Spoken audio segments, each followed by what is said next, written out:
Assalamualaikum Besti. Hari ini aku masak tumis pepaya muda. Pepayanya metik langsung dari kebunnya tetangga.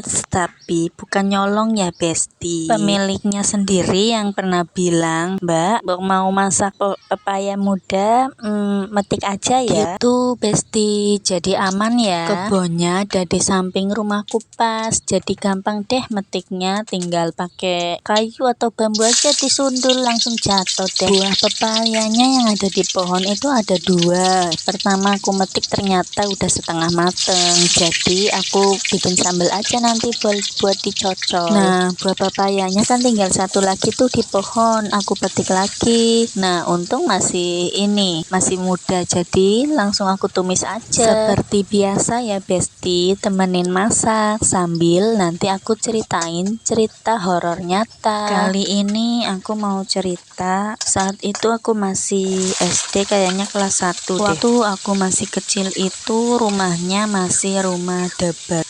Dabak itu terbuat dari bambu ya, anyaman bambu. Dan sebagian dindingnya terbuat dari papan kayu. Dulu itu waktu aku masih kecil, bapakku masih suka ngambil air nira di pohon kelapa gitu ya. Kalau di sini disebutnya itu nderes. Nah biasanya kalau aku mau mandi itu bapakku pasti sudah berangkat nderes. Nah anehnya waktu itu kan aku udah mandi, udah pakai baju seragam juga. Saat itu aku lagi ada di dalam kamar, tapi pintunya itu karena cuman gordeng gitu, ditutup gordeng, gak ada pintunya, blong gitu lah. Saat itu kejadiannya kayaknya jam 6-an kurang lah gitu, jam 6 kurang gitu. Nah tiba-tiba kok aku kayak ngeliat bapakku gitu pakai baju yang biasa dipakai buat nderes itu. Aku ngeliatnya bapakku itu jalan, tapi aneh, dia jalan itu ke arah Seriban gitu. Bukan Seriban ya, tapi amben itu kayak dipan gitulah, tapi nggak ada kasurnya, cuma kadang buat dipakai buat duduk-duduk lesehan gitulah. Karena penasaran jadi aku ngikutin ke arah bapakku jalan itu. Ternyata bener, jadi dia itu kayak nembus gitu. Jadi yang kulihat itu sosoknya bapakku lagi jalan, cuman